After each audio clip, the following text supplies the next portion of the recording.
하나님께서 영광 받으신 줄로 믿습니다. 오늘 빌립보서 4장 11절로 13절까지 말씀 중심에서 내게 능력 주신 자 안에서라는 제목을 가지고 함께 은혜를 나누고자 합니다. 사람이 인생을 살아가면서 잘되고 성공할 때도 있지만은 실패하고 좌절할 때가 많습니다. 문제는 그 실패와 좌절을 당했을 때 어떻게 대처하느냐, 어떻게 그것을 이기고 극복하느냐, 이것이 문제입니다. 이것을 잘 이기고 극복하면 인생에 성공할 수가 있고, 이것에 넘어지고 실패하게 되면 인생의 낙오자가 될 수밖에 없습니다. 인생에 성공한 사람들의 모습을 보면 그들에게 닥쳐온 실패와 어려움, 역경을 극복한 사람들이라는 것을 발견하게 됩니다. 아인슈타인은 상대성 이론으로 노벨 물리학상을 받은 20세기 최고의 과학자입니다. 그런데 그가 4살 때까지 말을 하지 못했습니다. 그를 가르치는 선생님이 이 아이는 커서 훌륭한 사람이 될 수 없다라고 예언을 했는데 그 예언을 뒤집고 세계 최고의 과학자가 됐습니다. 오프라 윈프리는 TV랑 적합하지 않다고 하는 이유로 뉴스 앵커의 자리에서 강등당했던 사람입니다. 그런데 그는 토크쇼의 여왕으로 TV에서 가장 사랑받는 여인이 되었습니다. 월트 디즈니는 세계적인 캐릭터 미키 마우스로 많은 사람들에게 알려졌을 뿐만 아니라 어린이들에게 천국을 가져다 준 사람입니다. 그는 젊은 시절에 상상력이 불충분하고 독창적이지 못하다는 이유로 뉴스페이퍼사에서 강제 퇴사를 당했던 사람입니다. 우리가 잘 알고 있는 세계 최고의 축구 선수 메시, 리오넬 메시는 11살에 성장 호르몬 결핍증을 진단받고 축구팀에서 방출당했던 사람입니다. 그런데 오늘날 자랑스럽게 세계 최고의 축구 선수가 되었습니다. 스티브 잡스는 애플사의 창업자지요. 매키인토시 컴퓨터와 그리고 아이폰, 아이패드 등으로 세계적인 IT 산업을 일으켰던 사람입니다. 그는 30세 때 자기가 세운 회사에서 버림을 받았던 사람이고요. 심한 우울증에 사로잡혀서 고생을 했던 사람입니다. 발명왕 토마스 에디슨, 그는 선생님으로부터 이 아이는 너무 멍청해서 아무것도 배우지 못한다고 평가되었던 사람입니다.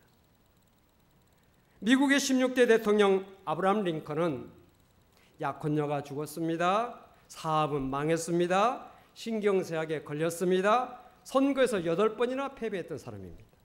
그런데 그는 가장 세계에서 존경받는 대통령 가운데 한 사람이 되었습니다.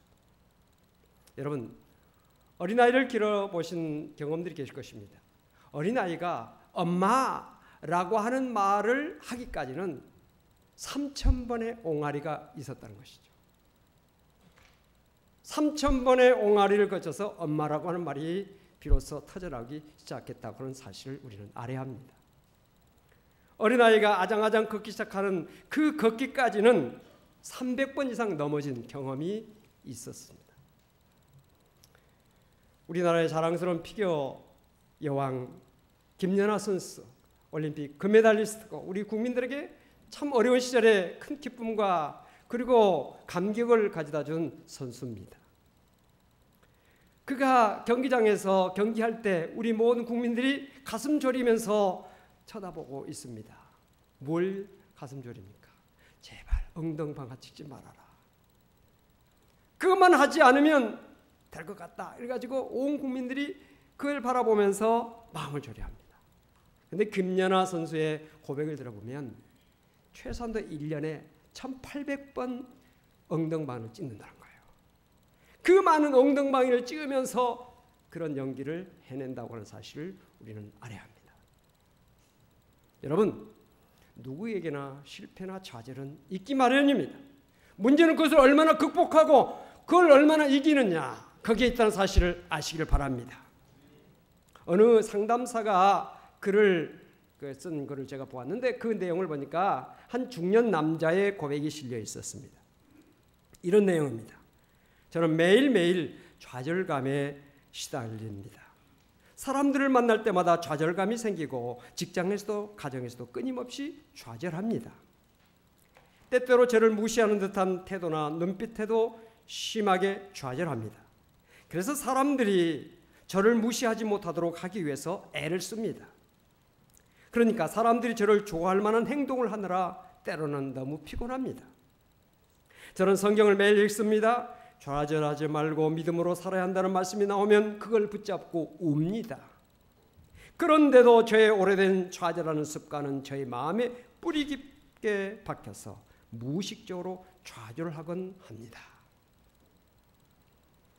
한 젊은 여성이 역시 고백한 내용이 실려 있습니다. 그 내용을 읽어보면 저는 좌절에 대한 문제로 오랫동안 고민해 왔어요. 어린 시절에 충분하지 못한 그런 사랑을 받은 것 때문에 여러 가지 마음의 짐이 있었지요. 저의 결핍을 배우자가 채워주길 기대했지만 남편도 역시 상처가 많은 사람이었어요. 그 사람도 저를 사랑하고 돌봐줄 에너지가 없었어요. 그래서 저의 관심을 자녀들에게 옮겼고 그 아이들에게서 저의 결핍을 채우기를 원했어요.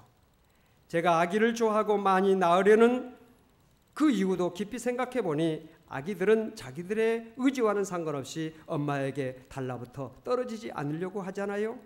그 밀착감이 저의 결핍을 채워준다는 착각을 했던 것 같아요. 큰애와 작은애가 어느덧 자라서 엄마보다는 친구를 더 좋아하는 나이가 되고 나니 말할 수 없는 허전함이 밀려왔어요. 결국 아이들이 저의 결핍을 채워줄 대상은 아니라는 것을 알았어요. 여러분, 이들의 고백이 그들의 고백만 아니라 오늘 우리들의 고백일 수 있습니다.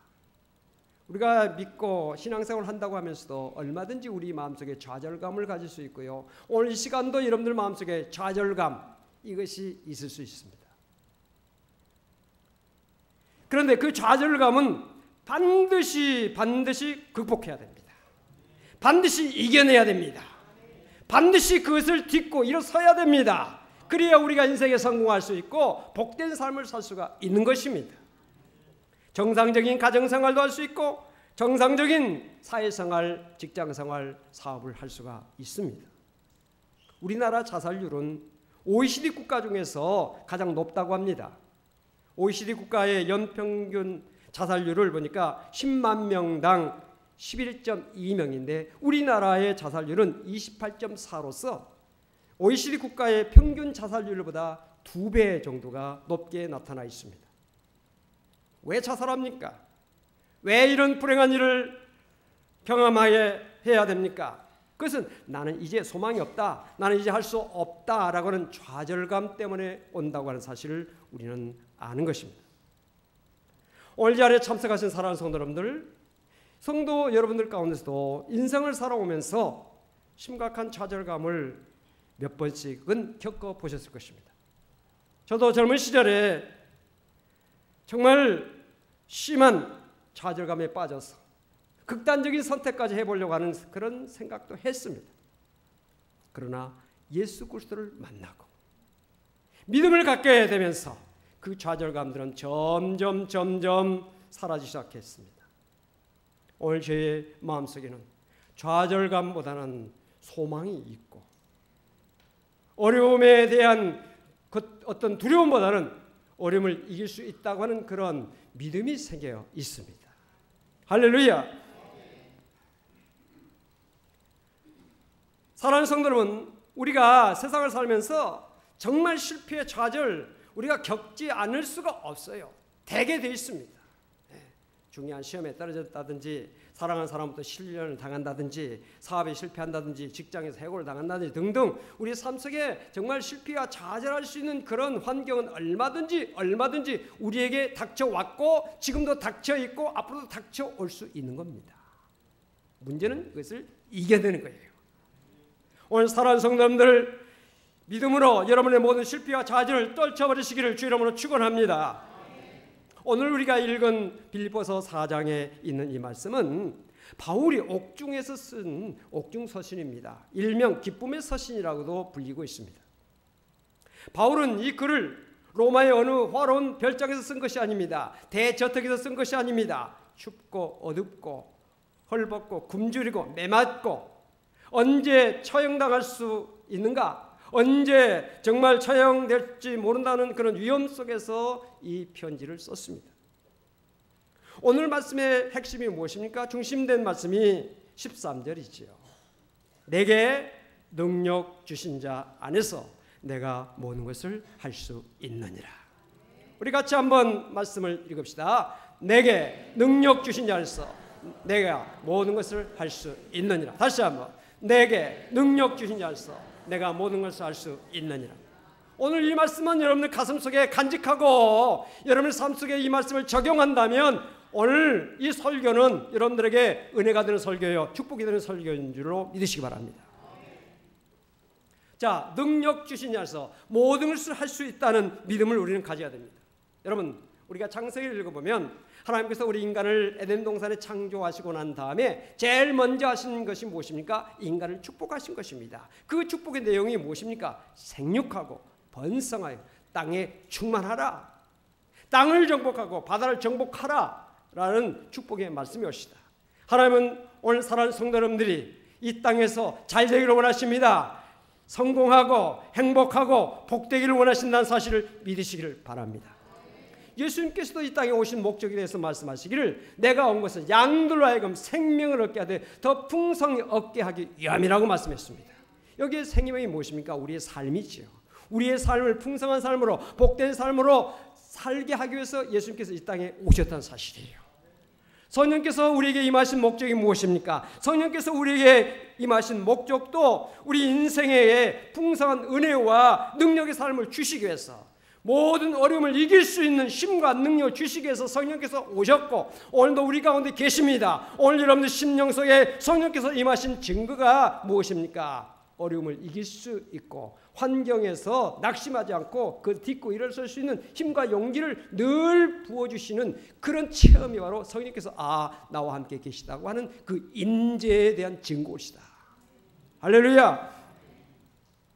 사도 바울은 믿음 안에서 하나님께서 주시는 이 풍성한 삶의 지혜를 이미 깨달았습니다. 그래서 자기가 깨달은 바의 말씀을 빌립보 교회 성도들에게 지금 빌립보서를 통해서 전해주고 있는 것이고, 그 말씀이 하나님의 능력으로 쓰여진 것이기 때문에 오늘 우리들에게도 이 시간도 여러 가지 실패와 좌절 가운데서 정말로 고통하고 있는 오늘 여러분들에게 하나님께서 이 시간을 통해서 주시는 말씀이다 이 말입니다. 이 말씀으로 일어서는 성도가 되어지길 주 이름으로 축원합니다. 절망에서 낙심해서 실패해서 일어서는 성도가 되어지길 주 이름으로 축원합니다. 사도 바울은 오늘 본문 12절 13절에서 이같이 말합니다. 나는 비천에 처할 줄도 알고 풍부에 처할 줄도 알기 때문에 배부르거나 배고프거나 풍부와 궁핍에도 그것을 감당할 일체의 비결을 알고 있다. 그것은 내게 능력 주신 자 안에서 내가 모든 것을 할 수 있기 때문이다. 이렇게 말씀하고 있습니다. 사도 바울은 그의 환경이 아무리 열악하고 아무리 어렵고 헐벗고 굶주리고 병들고 매맞고 옥에 갇힌 그런 환경 속에서도 절대로 좌절하지 않았습니다. 넘어지지 않았습니다. 낙심하지 않았습니다. 오히려 그런 삶 속에서도 풍성한 삶을 누리고 있었던 것입니다. 오늘 이 말씀이 여러분들에게도 풍성한 축복을 가져다 줄 수 있기를 주 이름으로 축원합니다.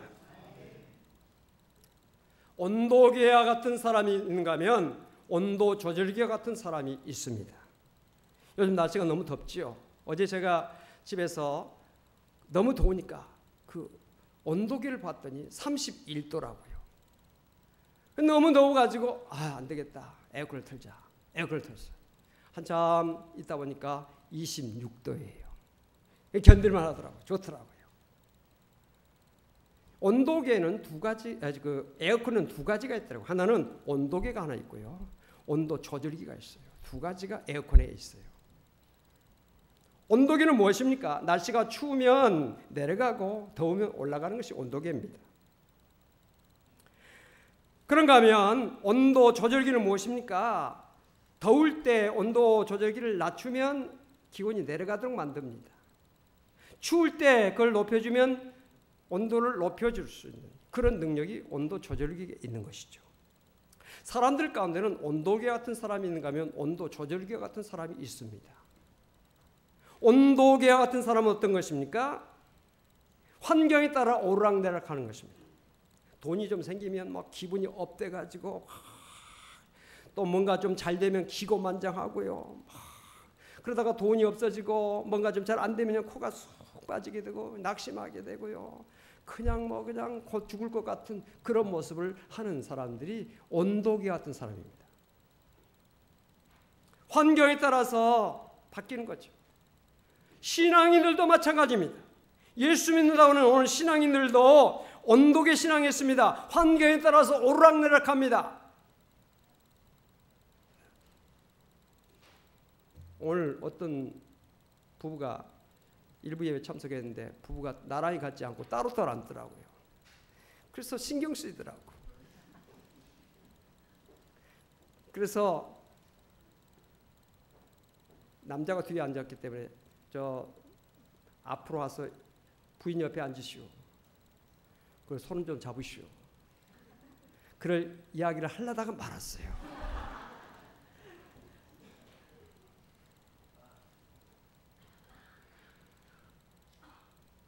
여러분, 우리가 가정생활이나 사업 직장에서 얼마든지 어려움을 당할 수 있어요. 근데 그걸 너무 심각하게 생각해가지고 얼굴이 온갖 표현을 다 하면서 어떨 때는 막 얼굴이 확 펴가지고 오는가 하면 어떨 때는 그냥 내 천자를 긋고 그냥 막 세상이 다 무너지는 듯한 얼굴을 하고 오는 분들도 있어요. 이 온도계 신앙이에요. 온도계 신앙.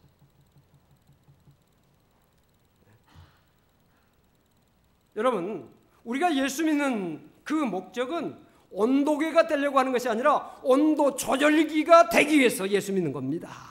환경을 변화시키는 사람이 되어야 되는 거예요. 할렐루야. 주변 사람들에게 영향력을 미치고 주변 사람들을 행복하게 하고 복되게 하는 복의 근원이 되라고 우리가 예수 믿는 거 아닙니까? 창세기 39장을 보면 요셉이라고 하는 사람이 나오지 않습니까? 요셉이라고 하는 사람, 우리가 성경을 읽어보면 그 여러 그 아들들 가운데서 정말 사랑받는 아들이었어요. 그런데 여러분들 자녀들을 낳아서 길러보지만 자녀들을 편애하면 안 됩니다.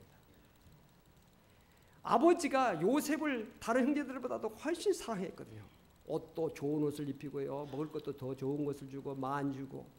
그러니까 형들이 싫어하는 겁니다. 미워하는 겁니다. 얼마나 미워하느냐. 죽이고자 하는 그런 마음까지 가졌어요. 우리 성도들 가운데 가끔 그런 고민을 이야기하는 분도 있더라고요. 목사님, 제가 아이 하나 있을 때는요. 그 아이가 아주 잘 자라는데 두 번째가 생기고 나니까 얘가 스트레스를 받아가지고 막 아이에게 해꾸지하고 막 때리고 막 성질내고 막 그런데 이거 어떻게 해야 됩니까? 그러더라고요. 그래서 내가 비결을 이야기해 줬죠. 그 아이를 이해시켜라. 내가 네 동생을 이렇게 잘 돌보는 것은 얘를 더 사랑해서가 아니고 너도 똑같이 그 어린 시절에 너를 그렇게 많이 사랑해주고 너를 그렇게 아껴주고 너를 돌봐주었다. 왜냐? 어리기 때문이다. 너는 동생보다 좀 크지 않니? 네가 크니까 좀 너에게 관심이 없는 거야. 너를 다 사랑하는데 이 아이에게는 더 보호가 필요하기 때문이야 하는 것을 이해시키는 거예요. 그걸 내가 경험했어요. 손자가 둘이잖아요. 그 나이가 막 스트레스 받아가지고 그래서 설명해 줬더니 그 다음부터는 훨씬 얼굴이 평안해지고요. 동생과 잘 지내는 것을 볼 수 있습니다. 이해를 시켜야 돼요. 애들도요. 요셉은 형들에게 미움을 받아서 아주 그냥 죽임을 당할 뻔하다가 겨우 그 큰형이 죽이지를 말고 차라리 노예로 팔자. 돈이라도 생기지 않느냐. 그래가지고 죽이지 않고 노예로 팔았는데 애굽으로 가게 되죠. 애굽의 보디발의 집에 가서 그곳에서 노예 생활하는데 얼마나 성실하게 했던지 노예 총무가 되었고요. 총무가 돼서 모든 일을 잘하니까 주인의 마음에 들어서 주인이 재산 모든 관리를 그 요셉에게 맡겼던 것을 우리가 창세기를 통해서 볼 수 있습니다. 그런데 그 말씀을 쭉 읽어보면 여호와께서 요셉에게 함께 하심으로 형통한 자가 되어서 그런 말씀을 합니다. 하나님께서 함께 하시기 때문에 형통한 자가 되었다. 이 형통한 자가 무엇입니까? 성공했다는 겁니다. 많은 사람들에게 영향력을 미치고 많은 사람들에게 복을 주는 사람이 되었다는 것입니다. 그래서 그 결과가 무엇입니까? 요셉이 그 집에 있을 때 여호와의 복이 그의 집과 밭과 모든 소유에게 복이 미쳤다 그랬어요. 오늘 사랑하는 성도님들, 우리가 예수 믿고 나만 복을 받는 것이 아니라 주변 사람들을 복받게 하는 복의 근원이 되어지기를 주 이름으로 축원합니다. 그래서 그 사람이 있는 가정이 복을 받고 그 사람이 가서 일하는 일터가 복을 받고 그 사람과 거래하는 사람들이 다 복을 받는 그런 역사가 나타나는 것, 이것이 예수 믿는 사람들의 보람이요 예수 믿는 사람들에게 주시는 하나님의 축복이 아니겠습니까? 온도 조절기는 무엇입니까? 주변 사람들에게 영향을 주는, 좋은 영향을 주는 사람이 온도 조절기의 믿음이 옵시다. 오늘 우리 성일 사랑하는 성도 여러분들이 다 이런 온도 조절기와 같은 믿음의 성도가 되어지기를 주 이름으로 축원을 드립니다. 또한 주님 안에 거할 때 풍성한 삶을 살 수가 있습니다. 여러분, 풍성한 삶은 환경에서 오는 것이 아닙니다. 우리 인간이 스스로 만들어낼 수 있는 것도 아닙니다. 풍성한 삶은 어디서 오느냐? 내게 능력 주신 자 안에서 오는 것입니다. 예수 그리스도께서 우리에게 주시는 은혜라는 사실을 믿으시길 바랍니다. 우리가 복음서를 읽어보면 베드로가 밤새 고기를 잡았는데 한 마리도 잡지 못하고 빈 배를 해변에다 대고 금을 씻고 있었습니다. 얼마나 실패, 얼마나 좌절, 얼마나 허무, 얼마나 정말 지친 몸이었겠습니까? 사바하신 분들 이야기 들어보니까 목사님 요즘 너무 힘들어요, 그런 말씀하시는 분들 계시더라고요. 그래서 그 힘든 내용을 감안해 보면 사람들이 너무 손님들이 많이 와가지고 막 정신없어서 막 왔다 갔다 하고 바쁘니까, 그리고 힘들고 피곤해서 힘든 게 아니라 손님이 안 오니까 힘들다는 거예요. 손님이 안 오면 편하잖아요. 낮잠도 잘 수 있고 뭐 일할 것이 없으니 가만히 먹고 되어 있으면 몸도 체력도 이렇게 좀 뭡니까? 충전도 되고 말이죠. 좋을 것 같잖아요. 그런데 장사하는 사람들은 힘이 안 드는 건 뭐냐? 손님들이 와서 정신없이 왔다 갔다 하고 막 돈을 쓸어 담고 막 이럴 때 힘이 안 든다는 거죠. 베드로가 밤새도록 고기를 잡았는데 한 마리도 잡지 못했으니 얼마나 힘들었겠어요? 얼마나 피곤했겠어요? 얼마나 기진했겠어요? 얼마나 낙심됐겠어요? 얼마나 절망합니까? 그때 예수님께서 오셔서 시몬아, 내 배에 좀 타자. 다른 때 같으면 기분 나쁘면 아이 싫습니다. 기분 나쁜데 말이야. 아침부터. 뭐 그럴 수도 있겠죠. 근데 타시라. 예수님께서 그 배를 타시고 해변가에 있는 사람들에게 말씀을 전하셨습니다. 베드로의 배를 강단 삼아서 말씀을 전했습니다. 하나님의 말씀이 있는 강단이 있는 가정, 하나님의 말씀에 강단이 있는 직장, 사업장 복받게 될 줄로 믿으시길 바랍니다. 자, 베드로가 예수님을 자기 배에 모셔드리고 예수님의 말씀을 전할 때 금을 씻으면서도 다 듣지요. 사람 귀라고 하는 것이 있잖아요. 들었어요. 말씀을 마치신 예수님께서 베드로에게 말씀하셨습니다. 깊은 데로 가서 그물을 내려보아라. 그때 베드로의 마음속에 두 가지가 생겼을 것입니다. 내가 밤새도록 뭐 깊은데 옅은데 할 것 없이 다 해봤는데 안 됐는데 이 말씀에 순종해 말어. 갈등했을 것이에요. 그런데 베드로는 좋은 편을 선택했습니다. 순종의 편을 선택했어요. 오늘 사랑하는 성도 여러분들, 하나님의 말씀이 들려왔을 때 순종의 편을 선택하는 성도가 되어지길 주님으로 축원합니다. 좋은 편을 선택해야 되는 거예요. 그래서 베드로가 좋은 편을 선택합니다. 피곤하지만 한번 해보자. 막 저녁에 내가 수십 번 던져봤자 한 번 더 해보자. 따라서 합시다. 한 번 더 해보자. 오늘 여러분들 한 번 더 해보시길 주님으로 축원합니다. 근데 한 번 더 해볼 때 말씀에 의지해서 해야 돼요. 믿음으로 해야 돼요. 믿음으로 하지 아니한 모든 것은 죄라고 그랬는데 믿음으로 하지 아니한 것은 허무한 겁니다. 믿음으로 하지 아니한 것은 실패입니다. 믿음으로 하지 아니한 것은 우리의 삶 속에 허무감이 오는 것입니다. 한 번 더 해보자. 믿음으로. 그래서 그물을 씻었던 그물을 다시 챙겨가지고 나가서 그물을 딱 던졌는데 어떻게 됐습니까? 그물에 가득 고기가 잡혀서 너무 무거우니까 끌어올릴 수가 없어서 저 동료에게 손짓에서 오라고 해가지고 그 사람들을 데려다가 함께 그 그물을 들어 올렸는데 따라서 합시다. 2배 넘치게 잠기게 가득 찼더라. 할렐루야. 우리 하나님께 주시는 축복은요 가득 찬 축복입니다. 뭐 어설피 조금 그게 아니에요. 우리 하나님께서 주시는 축복은 넘치는 축복이요 풍성한 축복입니다. 오늘도 이 시간 여러분들에게 하나님께서 넘치는 축복과 풍성한 축복으로 채워주시기를 주 이름으로 축원합니다. 그런 축복을 받았어요. 그 비결이 어디 있습니까? 첫째로 예수님을 자기 배에 모셨다는 것입니다. 이 배는 뭘 말합니까? 여러분들 인생을 말합니다. 여러분의 가정, 여러분의 사업장, 여러분의 일터, 여러분의 모든 직장, 여러분의 인생의 모든 영역에 예수님을 모시는 것입니다. 예수를 믿는다고 하면서 예수를 안 모시고 사는 사람들이 많은 겁니다. 교회만 왔다 갔다 하면서 예수님을 진정으로 모시지 못하는 사람들이 많이 있는 것입니다. 오늘 진정으로 예수님을 모시는 성도가 되기를 주 이름으로 축원합니다. 여러분의 가정에 예수님을 직접적으로 모셔서 내 가정에 예수님께서 지금 임재하고 계신다, 함께 계신다는 그런 의식을 늘 하는 사람은 가정생활에 행복할 수 있고요 복될 수가 있는 것입니다. 자녀들이 잘 되게 돼 있어요.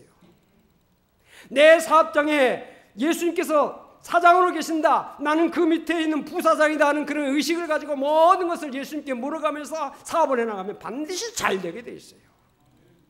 직장에서도 마찬가지입니다. 직장의 사장이 눈에 보이든지 안 보이든지 우리 주님께서 진짜 사장으로 내 직장에 계시고 나를 지금 살피시고 계신다고 할 때 사람에게 보이려고 하는 것이 아니라 정말 하나님 앞에서 바른 자세를 가지고 직장에 살아나가면 직장에서 사랑받고 존경받고 정말로 보배같이 쓰임받는 사람이 될 수가 있는 것입니다.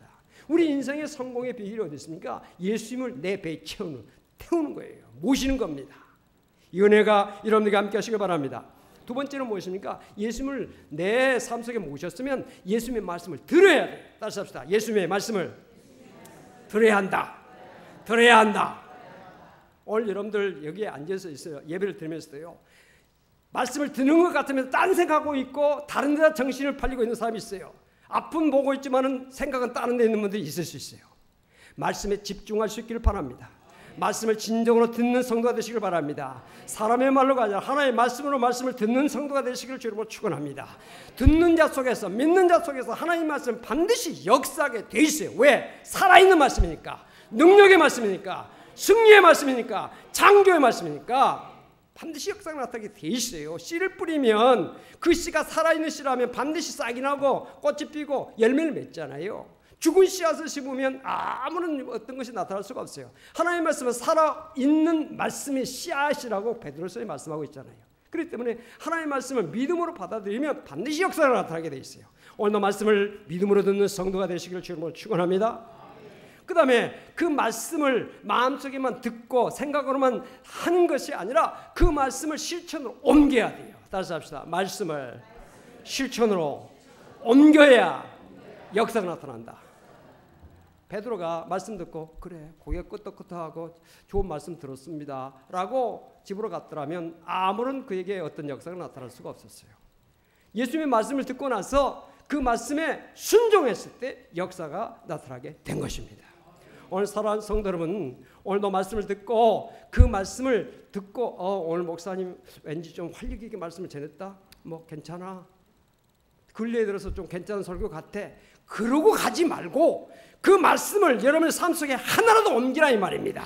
하나라도 실천하라는 것입니다. 말씀을 믿음으로 행할 때 역사가 나타나게 되는 거예요. 말씀을 듣는데 그치지 말고 말씀을 실천으로 옮길 때 역사가 나타나고 축복이 나타난다 이 말씀입니다. 베드로가 피곤했지만 인간의 생각으로는 도저히 어려운 가운데 이제 지쳐서 할 수 없는 가운데 있었지만 말씀에 의지하여 내가 한번 가서 그물을 던져버리라 라고 했더니 놀라운 역사가 나타날 수가 있었던 것입니다. 신앙인들 가운데서 참으로 멋지게 성공한 사람들의 모습을 우리가 보게 되고요. 그 사람들을 만나게 됩니다. 당신은 어떻게 그런 일이 가능했습니까? 라고 물었을 때 그들이 한결같이 대답한 이야기가 무엇인지 아십니까? 하나님의 은혜입니다. 100% 신앙으로 바로 서 있는 사람은요, 당신 어떻게 그렇게 성공했습니까? 어떻게 그렇게 잘 됐습니까? 어떻게 이게 위대한 일을 했습니까? 라고 말했을 때 내가 열심히 했더니 절대로 그러지 않습니다. 하나님의 은혜입니다. 하나님의 도우심입니다. 하나님께서 함께 주셨습니다 라는 말을 하지 다른 말 하지 않는 것을 봅니다. 오늘 여러분들, 제가 이 시간 여러분들 바라보면서 주일 낮 신앙을 탈피해야 된다. 주일 낮 예배 시간만 지키는 자가 아니라 말씀의 자리에 늘 앉아야 돼. 복 있는 사람은 주의 말씀을 주의 안에 묵상하는 자라 그랬습니다.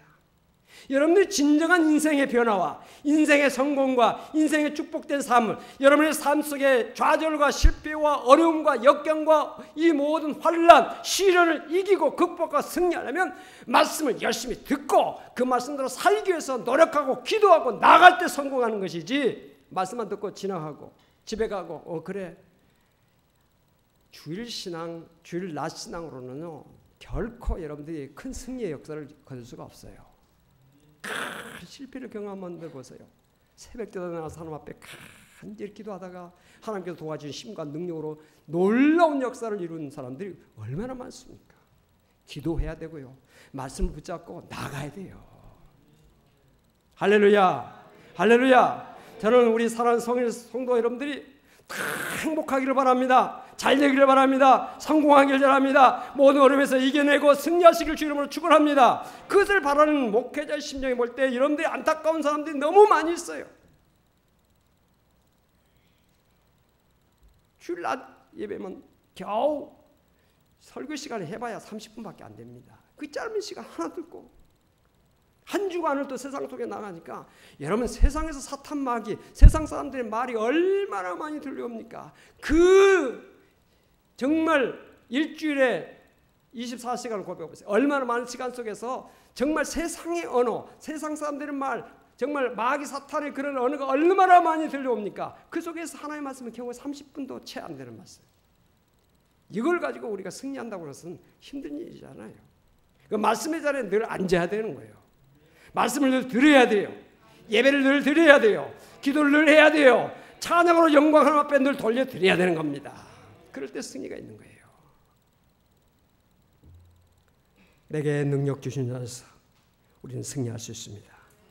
절대 낙심하지 말고, 절대로 슬퍼하지 말고, 절대로 걱정하지 말고, 주님만 바라보고 주님만 믿고 주님 말씀 가운데 사는, 그래서 승리하는 성도, 성공하는 성도, 모든 어려움을 딛고 반드시 큰 위대한 삶을 사는 여러분들이 되어지길 주님으로 축원합니다. 기도하십시다. 살아계신 아버지 하나님 감사합니다. 내게 능력 주신 자로서 내가 모든 것을 할 수 있는 말씀을 주시니 감사합니다. 이 말씀을 마음속에 간직하고 이 말씀을 늘 마음속에 새기고 이 말씀대로 살아서 승리와 성공의 삶을 사는 우리 모든 성도가 되게 하여 주시옵소서. 예수 그리스도 이름으로 간절히 기도하옵나이다. 아멘.